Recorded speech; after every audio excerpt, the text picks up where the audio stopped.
All right, everybody, welcome back to Emergency Minute. I know it's only our second episode of the year, but as you can see behind me, I've been working very hard at putting together some visual effects here for you, doing a visual podcast in addition to the audio podcast that we've been doing. Hard to believe this is episode number 26. Also hard to believe in 25 episodes, I've never had a video podcast, nor have I had a guest.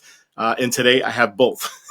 So very honored to have a guest with us today, another emergency medicine physician. He and I are going to talk about some tales from the pit. Yeah, a little bit of a play on words with the show that just came out featuring Noah Wiley with the pit, which is fantastic. If you haven't had a chance to check that out, you should. However, today, really, we're just going to talk about two veteran ER docs, just talking about some cases that kind of changed the way we look at things and some of that. So we have with us today Dr. Anthony Guynes, who is not only an ER physician, former minister, and also private investigator, which crazy background. So we welcome him to the show. And most importantly, the owner and founder of the only scrub company in the United States that is made in the United States and is also owned all by physicians and nurses. And we're going to get to that a little bit later. But without further ado, Dr. Anthony Guynes, welcome to the show. Yeah, thanks. Wow, what an honor to be here. I didn't realize I was your first guest. Yeah, absolutely. We're thrilled to have you, and it's long overdue. It's something I've been wanting to try, but getting a little bit outside of my comfort zone, and as far as getting into the visual aspect of podcasting, as well as bringing on some guests that want to be a part of Emergency Minute. And I think that it's only proper that the first guest should be another emergency medicine physician. Wow. Well, I always thought I had a face for radio, but I guess we'll give this a shot. That's fantastic. So, Tales from the Pit, it actually reminds me of residency. We would, every, quarter or so, we would have a resident, what did you call that? Like the residency meeting where all the residents are together with like a weekly kind of. Like weekly lecture or. Yeah. So we had that, but every quarter we would do this Tales from the Pit, and then the seniors and attendings would basically each present their like interesting cases or like, usually like an insertion or something weird, and it was called Tales from the Pit, so that's what it reminded me of. Well, I appreciate you giving me the opportunity to use that title. I do like the title, and I do think it's a great way for us to learn some of the stories that you hear, from other physicians. You're like, wow, I probably could have missed that if I wasn't thinking of that or if I didn't hear this story. So I think it's a good way for us to sort of, have that dialogue and help each other because medicine can be very humbling, as I'm sure you are fully aware. Yeah, for sure. And so I'll kick it off. Especially in the ER, right? No, yeah, absolutely. The ER will as soon as you think you've got everything figured out, a case comes in that'll change your life, no doubt. And I'll take the reins here. I wanted to start off with this case. I'll never forget this case I had in the emergency room. This definitely has changed my approach to healthcare in general. But I had a lady that was in her 60s who came in with chest pain. Now, the interesting thing about her is that she was a bit of a frequent flyer. And we do see these in the emergency room, and they present very unique challenges, right? Because sometimes it's, for a variety of reasons. Some people do actually have pathology. Sometimes people get lonely. Sometimes, people are like the attention. There's a whole lot of reasons why people come to the emergency room. But this is one of those. It's like the hot potato, right? It's like you don't want to be the one that gets stuck with the one time when there's something wrong. Exactly. And this is one of those cases that's terrifying. So I have this lady. She comes in with chest pain, and I've seen her. The good news is I've seen her a million times in my career, so I know her very well. I know her history very well, and I, worked her up for chest pain, and of course everything was negative. The EKG was negative, the cardiac enzymes were negative, and so I kind of, but her heart score, and for those of you that are not familiar, a heart score is a way for us to sort of objectively determine, who would be low risk that might be able to go home, and like who's medium or high risk that would need to be hospitalized.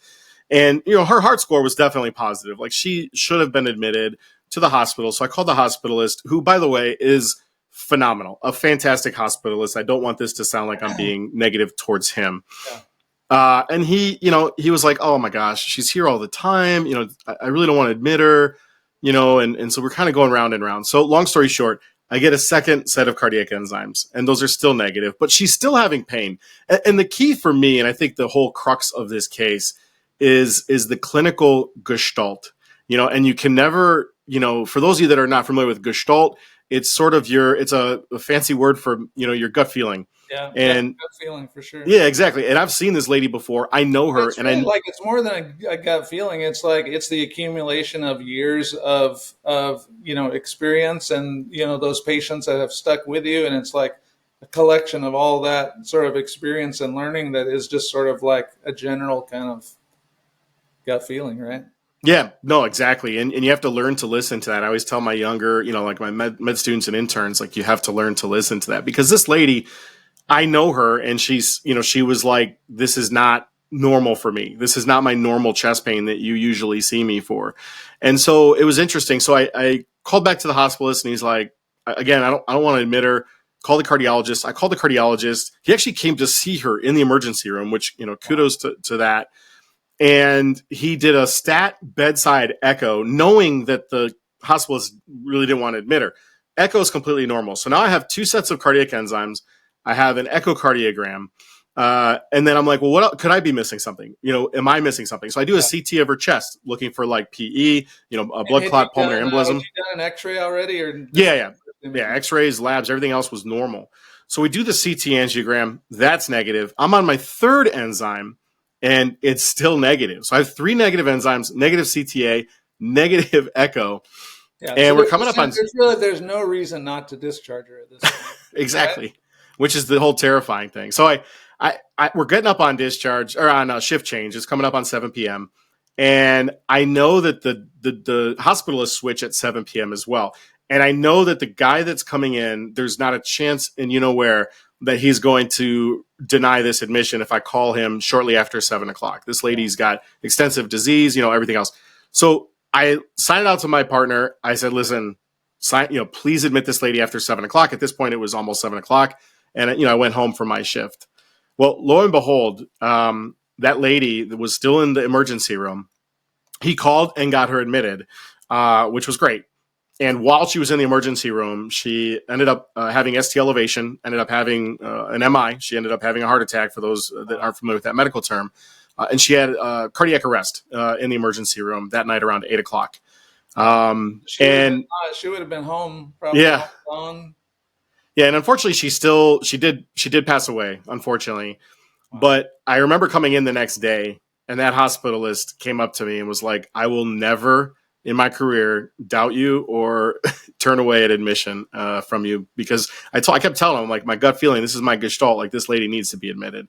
And it's a terrifying story, because how many patients do we see that have, negative cardiac enzymes times 1, times 2, times 3, and then having something like this down the road this is a pretty rare circumstance. But again, medicine can be very humbling, and I'll never forget that. And my message to the students and things like that out there is, listen to your gestalt. Yeah. It never feels good when one of your patients, doesn't make it. But I think when you know that you've done everything possible, it at least gives you a little bit of consolation. You went above and beyond and did more than most of us would have done. And so, yeah, kudos to you. That's, yeah. Yeah. That was scary. Well, from a medical legal standpoint too, if I sent that lady home and she ended up having cardiac arrest and came into the ER as a full arrest, I might as well just call the malpractice attorney myself and just let them know, hey, I just sent this lady home. So it's crazy, very humbling.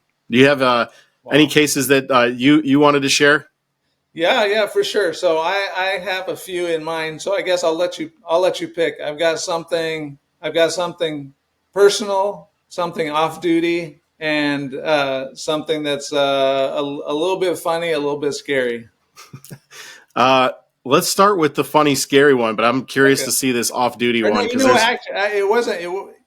We do funny, scary. So so I was working. I've kind of worked all over my first couple of years out of residency. I did this sort of like internal locums thing with one of the big groups where they would send me, it was called special ops. So they would kind of send me to the remote kind of places that were either struggling or they were struggling to find somebody to be there. So I was about 4 hours outside of the city from the closest city. It was kind of close to where Kurt Cobain was born in Washington. And so I'm out there remote, and So there's very few specialists out there, but we do have this internist who he's a British doc, and he's an internal medicine trained, but not specialized, but he sort of functions as a cardiologist in that area. And everybody, I mean, he is just like the best doctor. Everybody loves him. All the staff love him. The patients love him, and he's been around like forever. He's a little bit on the older side,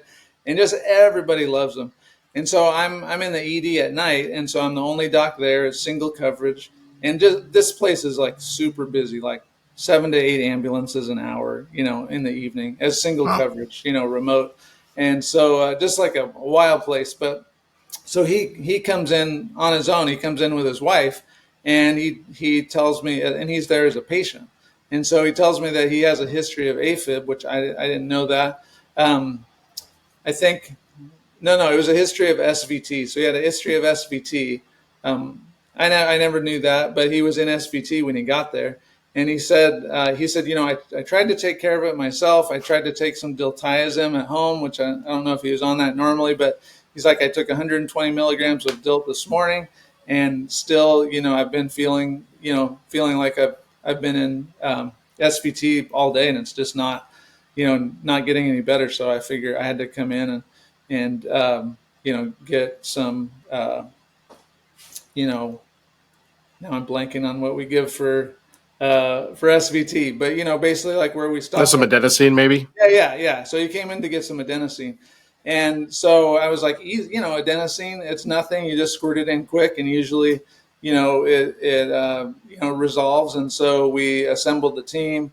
We had everybody together. We put the pacer pads on just in case. I don't know about you, but I normally start with like the full dose. I just start with 12 to begin with, because I figure why mess around with 6? Just give the full dose and, hopefully resolve it in one.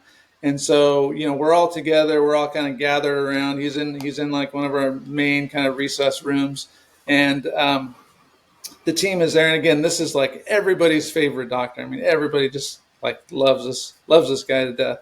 But it's such a, it's a relatively simple, procedure that we do quite frequently.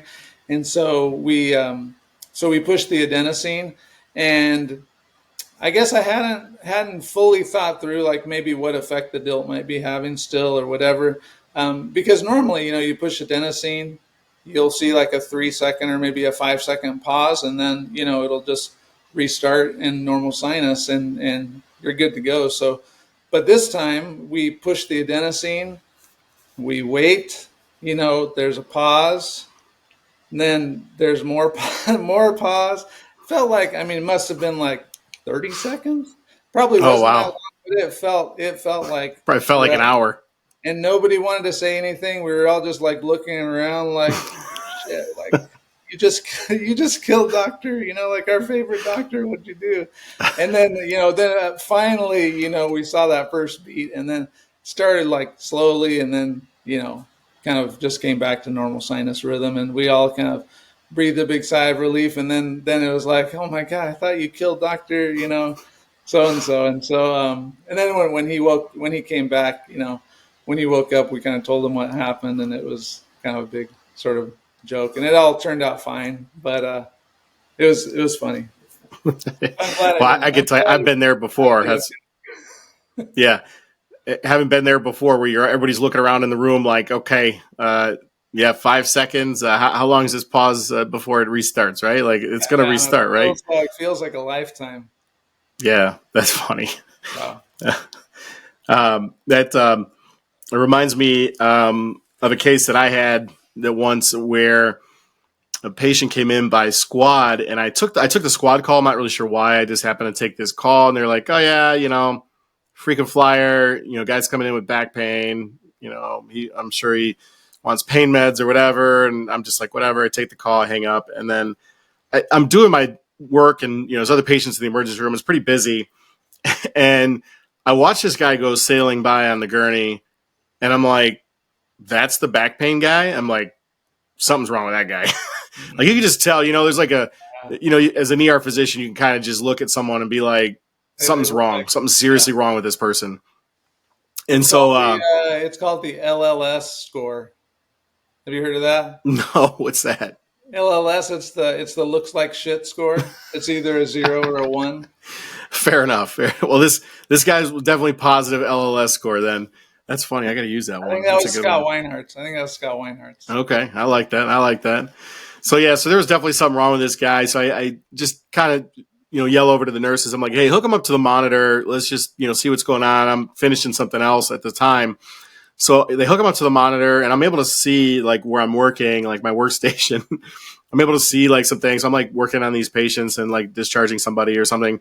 And I kind of look up, and I'm like, somebody's in non-sustained VTAC. Like and I'm like, is that the back pain guy? And I'm like, oh boy, I got to go over there. So I go over and see this patient, and he's got this that look of doom in his face, which I'm sure you've seen before. Patients will oftentimes, when they're under some type of really bad thing happening to them, just have that look of just like doom and impending doom, and you're like, okay, yeah, this is real. Like let's see if we can figure this out very quickly. Yeah, and the same way. What's that? Then you start feeling the same way. Exactly. Then you have the impending doom. So we started working this guy up, and his EKG was abnormal. He was throwing all kinds of ectopic beats and little short runs of non-sustained VTAC. Said he really couldn't feel much with his like toes, and he was having like some spotty vision. His arms were numb. Like he just kind of like had like just complete all over symptoms. Yeah. So we ended up sending him over for basically pan scan with a CTA of the chest and abdomen. And like I don't know that I could quantify like how many PEs he had. And the best way the radiologist described it is he's like, just imagine a shower of emboli everywhere. Yeah. Wow. And so I ended up putting him on amiodarone because he was throwing all these beats everywhere. We heparinized him and we life flighted him. We're just a small community hospital. So we life flighted him to a hospital in Toledo. And, he ended up being seen by like vascular, and he had a prolonged hospital stay. But at the end of the day, they never really figured out why he had this like shower of emboli. Wow. And they were clots, or they were septic emboli? Or? No, just clots. Yeah, just clots. And so he's till this day, he's still on blood thinners. Really, his only deficit is that he had some decreased vision, but really overall turned out pretty well considering like what could have happened. Yeah. And for like the longest time, he used to come every year around that time, like when I saw him, and he used to bring donuts to me and to the department. And my take home message on that was always like, our paramedics, do a great job, and this is not meant to be disparaging towards them. But when someone gives you a report and they try to downplay something or anything else, man, you never know. And I'll never forget that case because it was just so bizarre seeing this guy with, quote unquote chronic back pain going into VTAC and watching him drive by it. I'm like, something's not right with this guy. So it was a kind of a crazy case that I had that I wanted to share. Because I think sometimes we never take anyone's word for it. That's for sure. Yeah, exactly. Sometimes you get taken down the wrong pathway, whether it's yourself, the patient, the nurse, the paramedic in this case, kind of leading you down this pathway. Like, oh, this guy just needs some pain meds and let's get him out of here, whatever. But sometimes, bad things happen to people, unfortunately. Yeah. Wow. So I kind of, when I was telling you the story about the internist, it made me think of a couple other cases I hadn't planned. And these are just really quick, but just interesting when you're out in the middle of nowhere like that, some things that happen.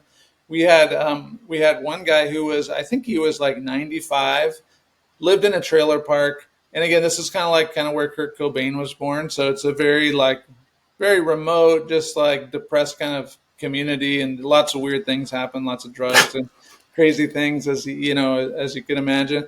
And so this guy was 95, and he came in, and he had been alone at night he lived in a trailer, and there was a young girl who was, I think, like in her 20s, and she was high on meth, and she for some reason got in her head that this old man had kidnapped this missing girl who had been missing in the community for like years and years, and everyone talked about her a lot, and got in her head that he had kidnapped her, this 95-year-old guy who's just like asleep in his trailer. So she breaks into his trailer with a hatchet and just starts hitting him in the head, with this hatchet. And so he comes in with, these hatchet injuries from this young girl, and it's just this old man just like asleep in his trailer. And oh my gosh, he actually did fine. He did okay. Like we were able to ship him out to the trauma center, and he did all right, but just like crazy story. And then there was one more where there was a frequent flyer, kind of like how you shared. This lady who, is probably in her 40s, and just had problems with like drugs and alcohol. So she would come in quite frequently with like really high alcohol level and would just metabolize. But we all knew her. She was like very nice. Everybody kind of like, everyone sort of felt bad for her. It wasn't like she wasn't like a burden or anything like that. It was just we saw her all the time. But so there's this one night, it was like 3 a.m. when I'm there again, kind of single coverage. And she gets brought in on an ambulance, and she had gotten high and drunk and for some reason like fell asleep on the railroad tracks. There's a train that kind of comes through town, and fallen asleep on the railroad track with her legs like across the tracks, and basically just amputated both legs above the knee when the train ran over her. But other than that, she's like totally fine. So she's comes in on the ambulance with both legs amputated and like horrible pain, not like actually not bleeding a whole lot. And we tourniqueted her, put her on a helicopter, went to the trauma center. She did fine, but we never saw her again. I mean, because we put her on a helicopter 4 hours away, and I'm assuming she ended up having to go to a rehab, a nursing home, and never saw her in the ER again. But probably ended up staying there locally at one of their rehab centers, or yeah, who knows? Oh my gosh, that's crazy. Yeah, wild stuff out there. Well, one of the reasons why I wanted to have you on this show is I am very impressed, and I love this concept of Soleya Scrubs. So I wanted to give you the opportunity to tell our, the members of the show here, tell us a little bit about Soleya Scrubs. I am wearing some right here. Gotta do the selfish plug here. Oh yeah, I wear them at home. Love them. They're super comfortable. My wife loves them. She's like, "Oh, those are real nice. Those are soft." So just give us a brief story about Soleya Scrubs. I think this is a fantastic concept. That was quite a segue.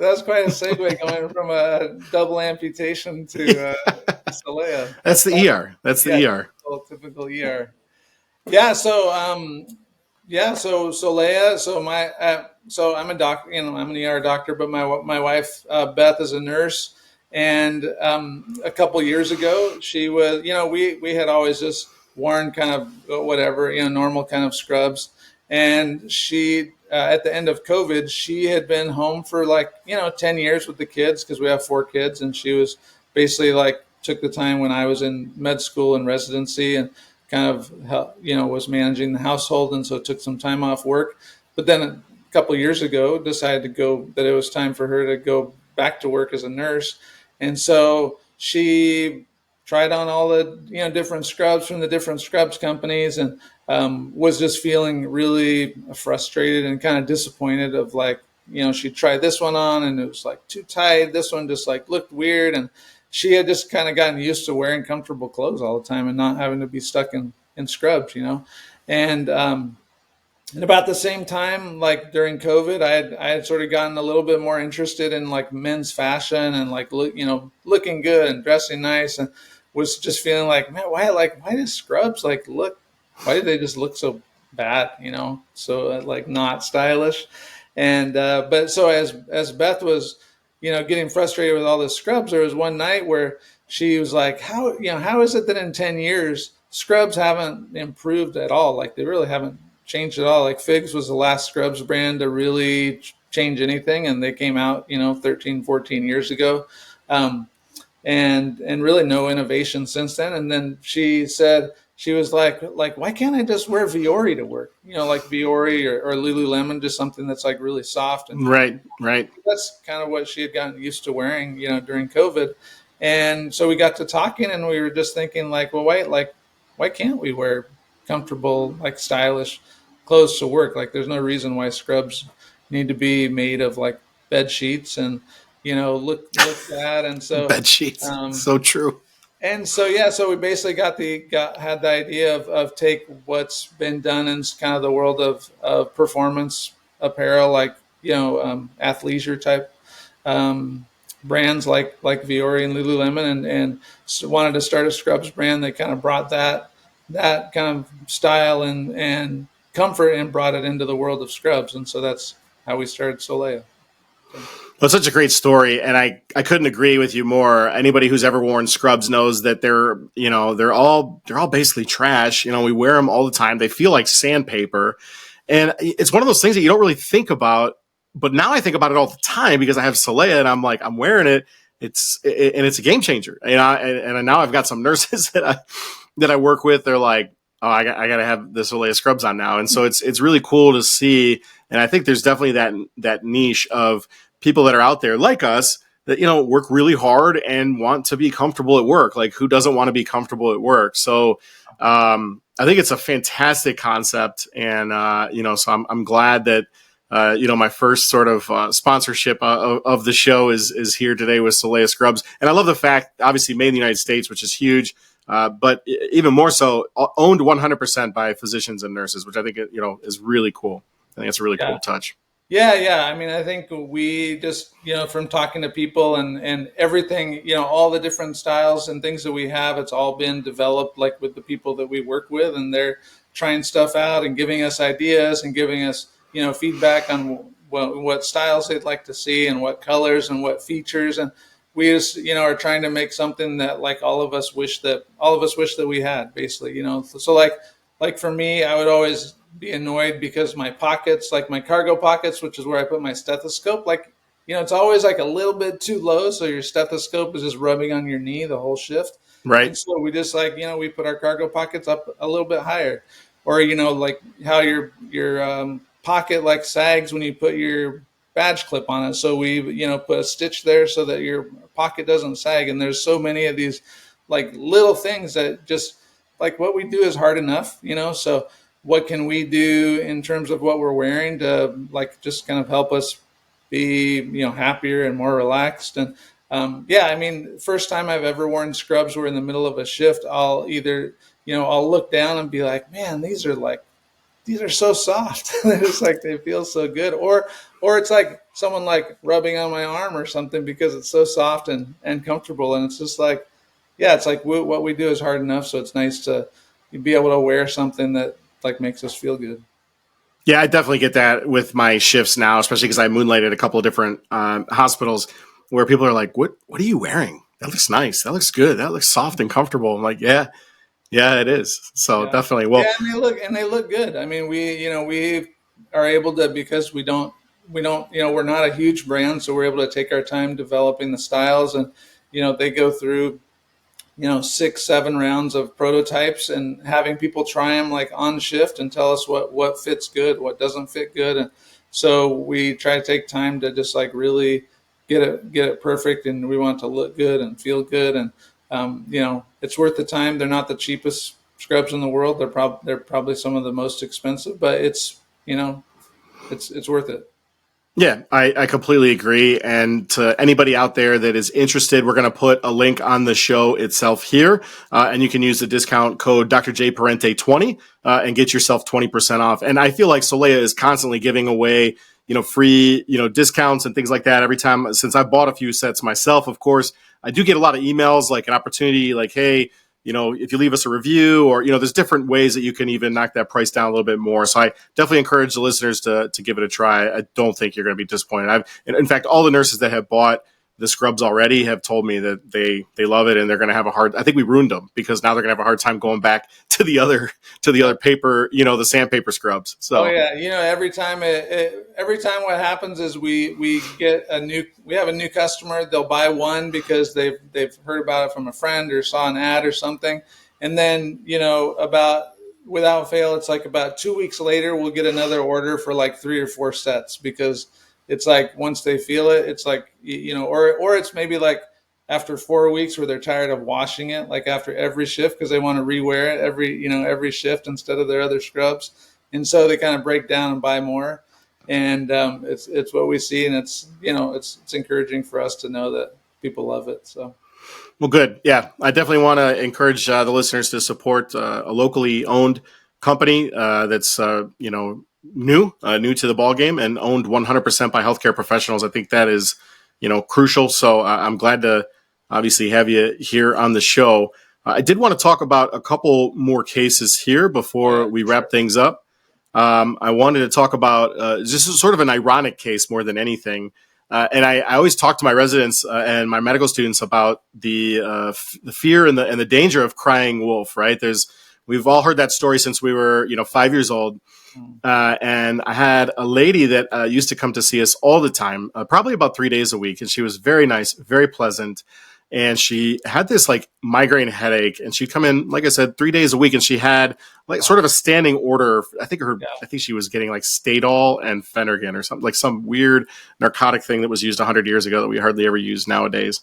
And I don't love giving narcotics for headaches because for a whole litany of reasons. However, in this particular case, she had this set up with her primary care physician. This was like her standing order. She came in, she was pleasant, she was always nice with the staff. She got her treatment, she went home, and like it just was what it was. And you never believe what she ended up dying from. She ended up coming into our ER unresponsive from an intracranial hemorrhage, from a brain bleed. And it just shows you that, and I'm not saying she was crying wolf, but she was in the ER 3 days a week with a severe headache. And one time she came in, with a severe headache, and she had an intracranial hemorrhage, a brain bleed. And so, she had probably she had been there before. I mean, she had been there in the last day or two, and then came back. back.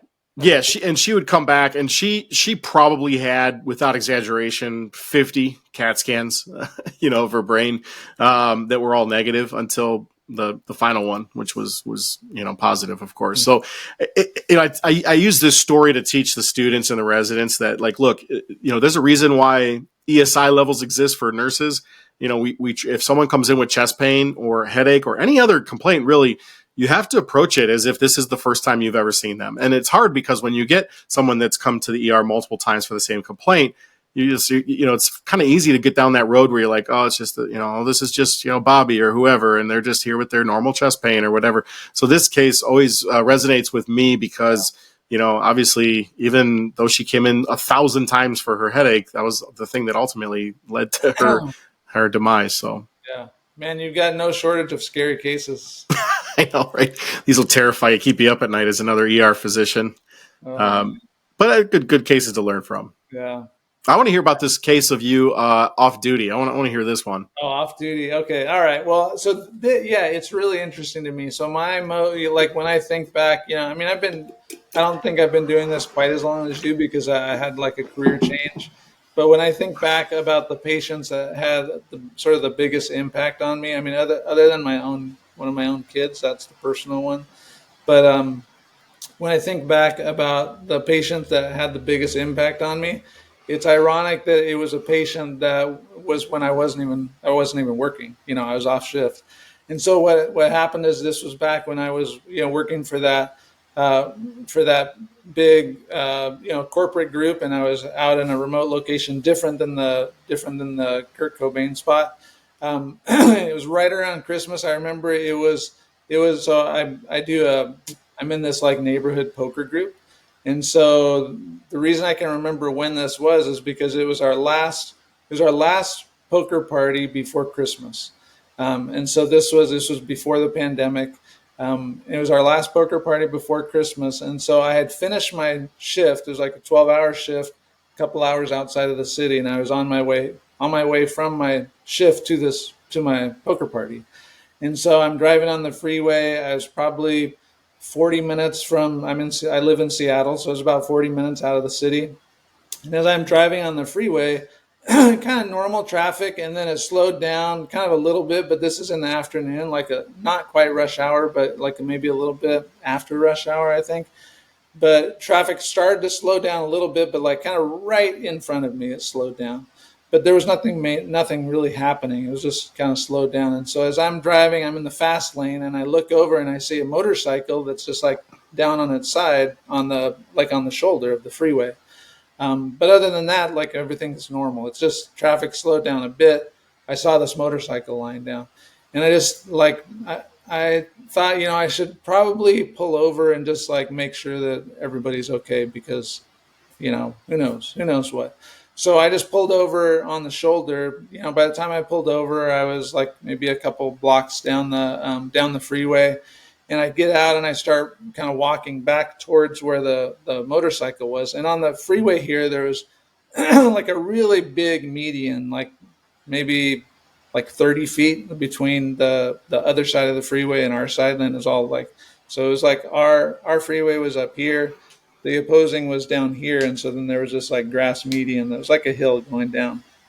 So as I'm walking back to the where the down motorcycle was, I see this guy on the median that's like waving, like, "Hey, come over here, over here, over here."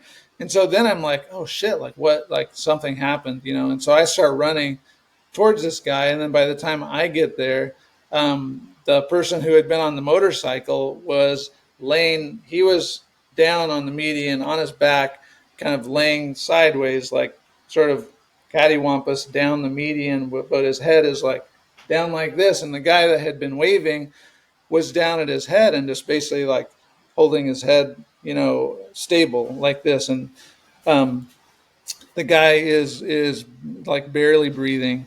And as I kind of see what's going on, the guy that's holding his head is like, "Hey, you know, I'm an ER nurse. I just stopped like the same time as you and ran over here." Um, and I look at the motorcyclist, and his right arm is gone, so like about here. His left leg is gone, right, like at the thigh, like above the knee. And he is just has like kind of like gasping respirations, like not making a sound, not moaning, like he's just kind of like barely breathing.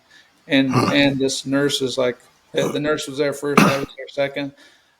He was an ER nurse that was like on the other side of the freeway, and he had seen the motorcyclist hit the median and then kind of fly through the. He saw him flying through the air and then landed on the median. And so we're basically, you know, we're like, his girlfriend was calling 911. He was holding C-spine.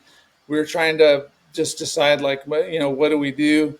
I didn't have a tourniquet with me. He didn't have anything with him. But then kind of gradually, this was maybe over 10 minutes or so, people started kind of coming over and seeing what was happening. And someone showed up that had like a jump kit with them, or not a paramedic, but just someone that was driving by. And they handed me a tourniquet, like a cat tourniquet. So I put the tourniquet on his arm, and at the same time, someone had another tourniquet. And this is like just all these, because it's rush hour, people are just showing up. And so I got a tourniquet on his arm. I got a tourniquet on his leg. We even at one point talked about, like, do we try to like digitally intubate him, because someone had like like an intubation sort of kit, but not a laryngoscope, but just a tube. And we're like, he's breathing. You know, we just sort of continued holding C-spine, tourniquet him. I wrote the times on the tourniquets, and so then after about like 10 minutes, an ambulance pulls up, and they just kind of like scoop him up really quick. And I ask them, like, "Hey, where are you guys taking him?" And they're taking him to Harborview, which is like our trauma center. And so it turns out that so I knew somebody that was on shift at Harborview at the time, and so I was like kind of texting with them to see what was going on. And it turns out that as the ambulance was pulling up to the hospital, he died. You know, he coded as they were pulling up, and so they brought him inside. You know, it's one of those rare times, like, you know, like we almost never like crack someone's chest in the ER anymore, but he had like, it was in the trauma bay where he, you know, coded. And so they cracked open his chest, they massaged his heart, they brought him back to life. Ended up having like 17 surgeries in the hospital. Wow. Over a few weeks and months. And then I got a call from the fire department, maybe, I don't know, 2 or 3 months later. And they invited me and the nurse back to the fire department to meet the guy, you know. And so it turns out that he was a young guy, like in his 30s, has like 4 kids, same as me, and ended up, after that whole, you know, dying, 17, 18 surgeries, he was completely, like, totally fine. That's He was crazy. missing his arm, he was missing his leg, but like completely neurologically intact. Was completely amnestic to like anything that happened before the accident, anything that happened in the hospital. Like didn't remember any of that. I guess he had woken up at one point in the hospital and told his wife what had happened, but then when he woke up again, he didn't remember any of it. Um, but completely like totally fine. The fire department actually like gave us like a service award type thing, and Wow. we got to meet him and take pictures with him, and we've gotten together for lunch or breakfast a couple times since, and so pretty and just like totally random kind of coincidence that I just happened to see the motorcycle and pull over. But if we hadn't have tourniqueted him, I mean, Yeah. he would have died too soon, and there was nothing they could have done. So um, yeah, What a just crazy case. My really goodness. wild. Man, when we were talking about preparing for the show, I didn't know you're going to bring me that heavy hitter. I feel, I'm talking about headaches and stuff over here. You got actually saving lives. No, that's awesome. That is great. So now Yeah. every time, so then after that, then I show up at the poker party, and I'm like, guys, like I was like, guys, you will not believe what happened to me on my way here. Oh, I forgot. So They're like, yeah, whatever. Sure, sure. every poker party, we end up talking about that now. Wow. That is a crazy story. And I don't know what the rate is. Do you know what the rate is for people that walk out of a hospital that undergo a emergent thoracotomy? It's less than 5%. I bet probably less than 1%, I would imagine. But It's holy cow. What a cool story. Well, I appreciate you sharing that one. You dropped a teaser on taking care of one of your kids. Yeah. Do you want to talk about that, or is that too personal? No. I'll happy Be to a good talk case to about end on. it. Well, like I said, or like you said at the beginning, I have not been, I haven't been an ER doctor forever. I had a kind of a previous life where I was a minister, and so I was essentially like I was an evangelical fundamentalist minister. Had been to seminary. We actually were missionaries overseas for a couple of years in India and Pakistan. And at Wow. this point, we had come back. Our oldest had been born overseas when we were in India, and so I was a pastor at the church in Southern California. We were living like in the parsonage of the church, so it's like a little house that the church owns where you stay in, and that's sort of like one of the fringe benefits of working in the church because you're not making that much money. Um, so Josiah, who's our oldest, he was about, I think he was like, I'd have been like 3 years old, I think, at the time. Um, this was like, it was after work. We were home in the parsonage, and he was sick with just like a cold or something like that. Yeah, I think he was 3. And so he had a fever, and so Beth, who she's a nurse, she was just kind of trying to work to kind of like get his fever down a little bit, and not that you need to like get someone's fever down, but at the time like we thought like, oh, he's got a fever, we should try to like get it down, and so she had him like in a kind of like a lukewarm bath and had given him some Tylenol and was trying to get his fever down. And again, I like at this point, I had no medical background whatsoever. I never had any intention of being a doctor. Hmm. I had flunked out of biology in college like 3 times. Like biology for non-science majors, had flunked out of that 3 times. So like no medical knowledge whatsoever. And so Josiah's in the bath, like just trying to and Beth's trying to help him get his fever down. And he like all of a sudden starts like shaking, like basically like having convulsions. And so she, remember she brings Josiah, sorry. That's okay. She, so she brings Josiah out to me, and she is like, she's like wanting me to hold him so that she can call 911.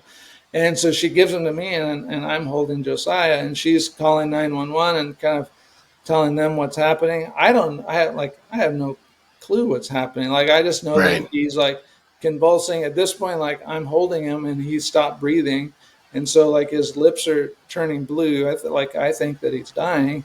And I remember like as she's calling 911, and I've been a pastor for quite a number of years, and we've been overseas, but I remember like the thought in my head of like thinking like, God, if something happens to my son, like fuck you, I'm done with this, like I'm done being a pastor, I'm done Right, with right. all this, like I'm just sort of like, oh, totally done with it, whatever. And so then, obviously, like it ends up like he's fine. We go to the ER, and it was a febrile seizure, not like super common, not a huge deal, and he was totally fine. But I was kind of like, I think I was left at the time with like, I think that I probably don't believe in this. Like, I don't believe in this as much as I thought I did. And so it was sort of like the beginning for me of a of a process of yeah, just kind of like rethinking my faith and what I wanted to do with my life. And eventually, like after a couple of years, decided that rather than being in the church and doing that, that I wanted to do something that was gonna be like helping people more in like a real life way. And so that was when I decided to like go become a doctor and go to medical school. And what's interesting is so like and so now in the ER, like we see febrile seizure patients like quite often, like at least I don't know, once every few months. Yeah. But every time without fail, when I have a febrile seizure patient, I mean, I love it. It's very like gratifying and fulfilling. But I'll always tell the parents that story, and they appreciate it. But then I also end up crying every time I tell them the story because it definitely hits close to home.